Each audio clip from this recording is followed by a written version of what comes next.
Hello friends, welcome back to my channel at the rate biomet. आज की हमारी video है बैक्टीरिया न्यूट्रिशन पे कि how bacteria obtain their nutrition in bacteria.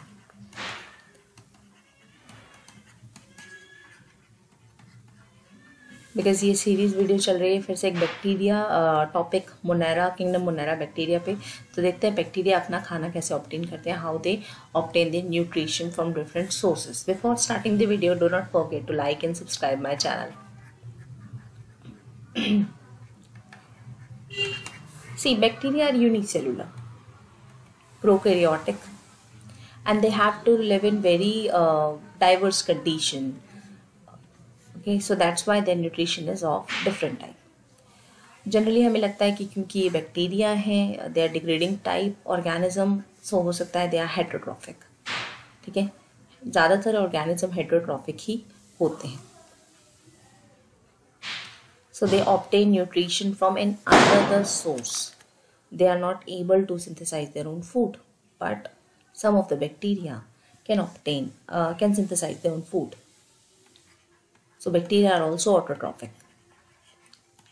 पहले यहाँ कैटेगराइजेशन देख लेते हैं। Heterotrophic which can not synthesise their own food, ऐसे बैक्टीरिया जो अपना खाना खुद नहीं बना सकते। ऐसे या तो बैक्टीरिया सिम्बायोटिक होते हैं, बड़े ही फैमिली एग्जाम्पल है इसमें। सिम्बायोटिक बैक्टीरिया 7th क्लास से हम पढ़ते आ रहे हैं, जैसे कि rhizobium bacteria, rhizobium bacteria which is symbiotic with leguminous plant.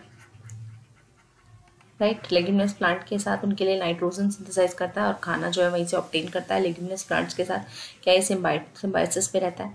साथ ही साथ इकोलाई जो है वो एक ऑक्सीडाइजिंग इन्वायरमेंट में रहती है हमारे कोलोन में, ह्यूमन बीइंग के कोलोन में, लार्ज इंटेस्टाइन का जो कि एक पार्ट है। Then some of the bacteria are disease causing. They are parasitic. Some of them are saprophytic as well. कुछ बैक्टीरिया ऐसे भी होते हैं जो खाना अपना डिग्रेडिंग मटेरियल से लेते हैं, सैप्रोफिटिक भी होते हैं, जैसे कि bacillus, they are saprophytic. Parasitic such as Mycobacterium tuberculosis, Mycobacterium, it is a parasite। ठीक है, तो parasitic है which is dependent on its living host। अब autotrophic कौन से हो सकते हैं? Those they can synthesize their own food। अब ये अपना खाना obtain मतलब इसमें भी कैटेगराइजेशन है, यानी खाना जो है अपना खुद बना रहे हैं तो इसके लिए एनर्जी चाहिए, राइट। तो ये एनर्जी, ठीक है, तो इसके लिए कैटेगराइजेशन कैसे है? अगर एनर्जी सोर्स लाइट है, then they are photo autotrophic. If the energy source which they are using to synthesize their own food, अपना खाना बनाने के लिए अगर जो फ्यूल वो यूज कर रहे हैं वो इनऑर्गेनिक या कोई ऑर्गेनिक केमिकल है, मतलब एनर्जी जो आ रही है खाना बनाने के लिए वो इनऑर्गेनिक और ऑर्गेनिक सोर्स से आ रही है, तो वो क्या हो गए? Chemo autotrophic.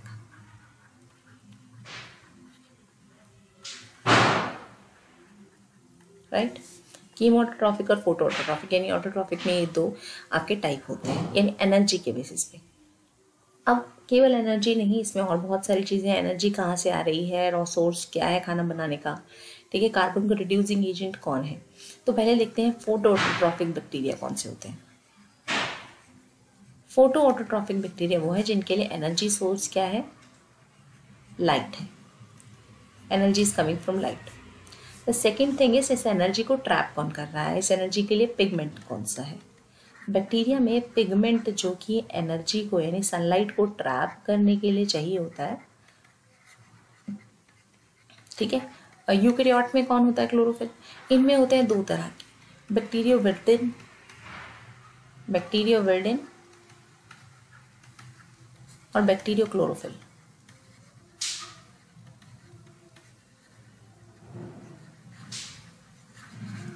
Okay, bacterioviridin is in green sulfur bacteria.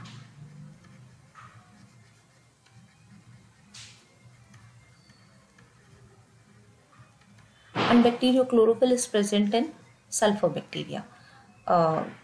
Bacteriochlorophyll is present in bacteriochlorophyll, purple sulfur bacteria, purple sulfur bacteria. ठीक है, तो ये पिगमेंट जो है वो सनलाइट एनर्जी को ट्रैप करेंगे और खाना बनाने में मदद करेंगे। साथ ही साथ इनमें एक डिफरेंस और है, अगर देखें तो कि इनका सोर्स क्या है, रिड्यूसिंग सोर्स क्या है। ठीक है, देखिए जब खाना बनाना होता है तो कार्बोहाइड्रेट बनता है, तो कार्बोहाइड्रेट बन रहा है कार्बन डाइऑक्साइड से। कार्बन डाइऑक्साइड से क्या बन रहा है, कार्बोहाइड्रेट बन रहा है। और वो कार्बोहाइड्रेट तभी बन सकता है जब हम कार्बन डाइऑक्साइड को रिड्यूस करें। ठीक है, और रिड्यूसिंग सोर्स यूकेरियोट्स में वाटर होता है। ठीक है, इसीलिए ऑक्सीजन इवॉल्व होती है। ठीक है, लेकिन बैक्टीरियल फोटोसिंथेसिस में ऑक्सीजन इवॉल्व नहीं होती।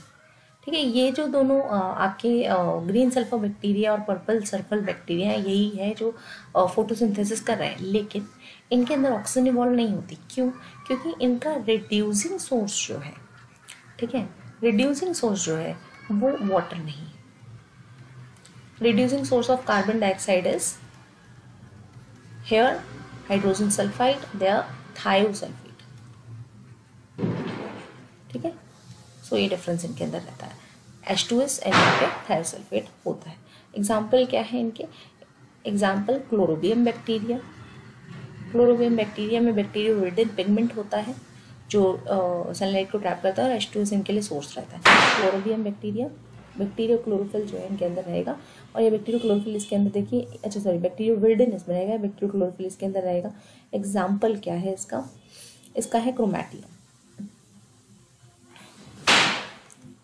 Okay, so that's how they do the photosynthesis. अच्छा, अब इसको हम किस कैटेगरी में डालते हैं? देखिए एक बार मैं इसमें और कैटेगराइजेशन बताती हूँ आपको।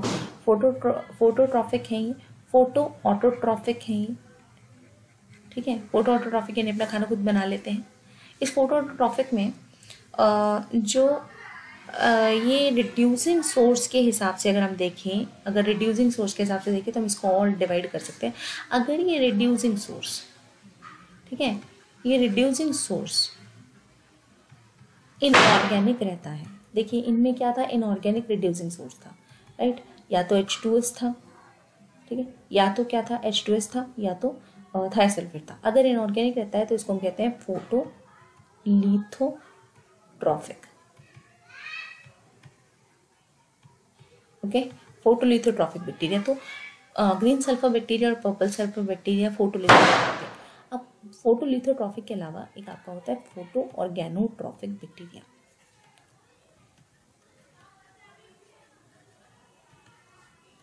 Those in which the reducing source is an organic compound, either alcohol, right, either alcohol or any organic compound जो है रहता है, अल्कोहल और ऑर्गेनिक एसिड रहेगा। तो इसमें एग्जाम्पल है आपका purple non sulphur bacteria.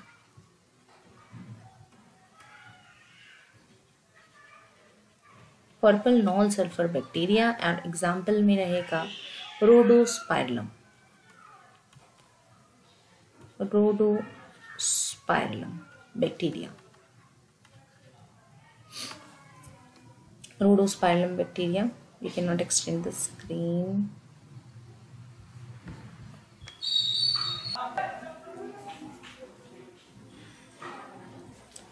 Rhodospirillum bacteria. Okay, तो हमारे पास 3-4 बैक्टीरिया इसके अंदर आ गए। Green sulphur bacteria, purple sulphur bacteria और पर्पल नॉन सल्फर बैक्टीरिया। सारे क्या है, आपके फोटोसिंथेटिक है, ये आपके फोटोलिथोट्रॉफिक हैं, और ये आपका फोटो ऑर्गेनोट्रॉफिक बैक्टीरिया की कैटेगरी अलग बन जाती है। ठीक है, तो हम इस तरह से डिवाइड कर सकते हैं। आगे देखते हैं कीमो ऑटोट्रॉफिक बैक्टीरिया कौन कौन से हो सकते हैं। कीमो ऑटोट्रॉफिक बैक्टीरिया होते हैं यानी जिनका कीमो ऑटो ट्रॉफिक यानी अपना खाना खुद बना लेते हैं, लेकिन एनर्जी सोर्स लाइट नहीं होती, कोई इनऑर्गेनिक या ऑर्गेनिक कंपाउंड होता है। एनर्जी सोर्स के बेसिस पे जो है इनका क्या हो सकता है, फोटो कीमो, लिथो, ट्रॉफिक। जो इनका ऑर्गेनिक जो इनका सोर्स होता है वो क्या रहेगा, इनऑर्गेनिक कंपाउंड, और कीमो ऑर्गेनिक ट्रॉफिक, कीमो ऑर्गेनोट्रॉफिक।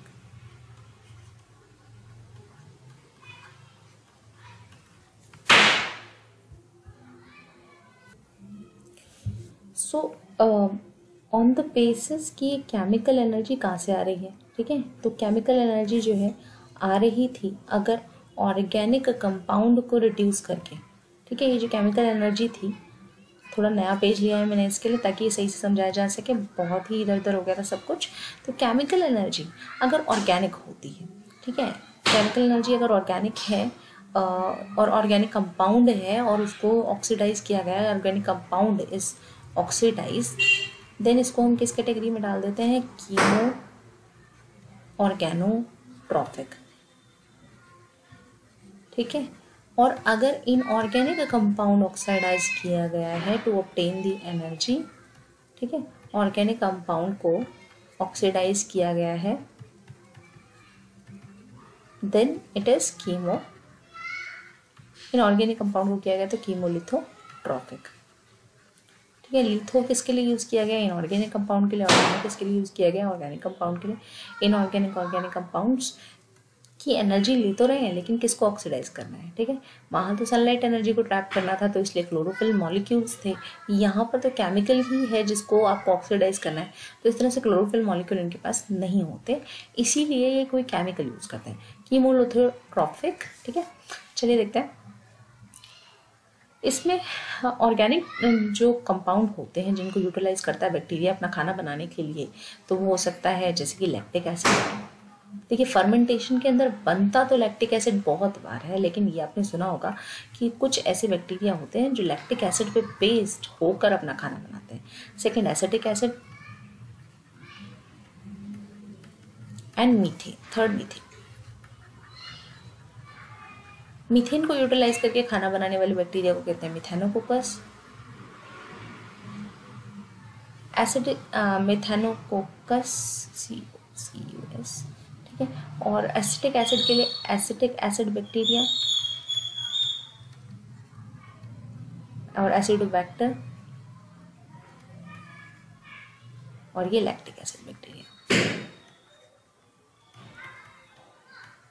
और लैक्टोबैसिलस जो है वो भी अपना खाने से ऑब्टेन कर लेते हैं, ठीक है। अब यहाँ पे यानी इनऑर्गेनिक कंपाउंड के लिए कौन से रहेंगे, इनऑर्गेनिक कंपाउंड कौन से रहेंगे जिससे यूटिलाइज किया जाएगा, आयरन और नाइट्राइट्स, देन आपके इसमें रहेंगे हाइड्रोजन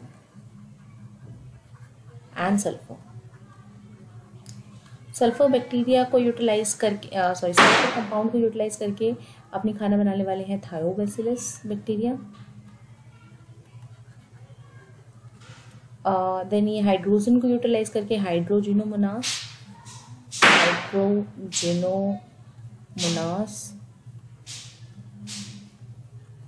नाइट्राइट यानी NO2 NO3 इनको यूटिलाइज करने वाले हैं नाइट्रोसोमोनास और नाइट्रोबैक्टर, नाइट्रोसोमोनास और नाइट्रोबैक्टर। एंड आयरन के लिए है फेरोबैसिलस फेरोडॉक्सिन्स, ये बैक्टीरिया आपको, ठीक है। So that's how the nutrition takes place in the bacteria, ठीक है। ये इस तरह से बैक्टीरिया आपके होते हैं। तो आप देख सकते हैं जैसे कि मैंने अभी क्या क्लासिफिकेशन की, आइदर हेट्रोट्रॉफिक और ऑटोट्रॉफिक, ठीक है। बैक्टीरिया न्यूट्रिशन के हिसाब से हेट्रो ऑटो में भी लाइट यूज़ कर रहे हैं तो फोटो, केमिकल यूज़ कर रहे हैं तो कीमो, ठीक है। अगर इनऑर्गेनिक कंपाउंड रिड्यूसिंग सोर्स है तो photo litho, otherwise photo organo. ठीक है, यहाँ पे भी कीमो में भी अगर ऑक्सीडाइज कर रहे हैं किसी केमिक इनऑर्गेनिक कंपाउंड को तो chemo litho, otherwise chemo organo. ठीक है, so that's all about the video. और आपने बहुत सारे बैक्टीरिया के अलग अलग कैटेगराइजेशन यहाँ पर देखी on the basis of nutrition. Thank you, that's all about this video. Next video में हम अगली टॉपिक के बारे में बात करेंगे।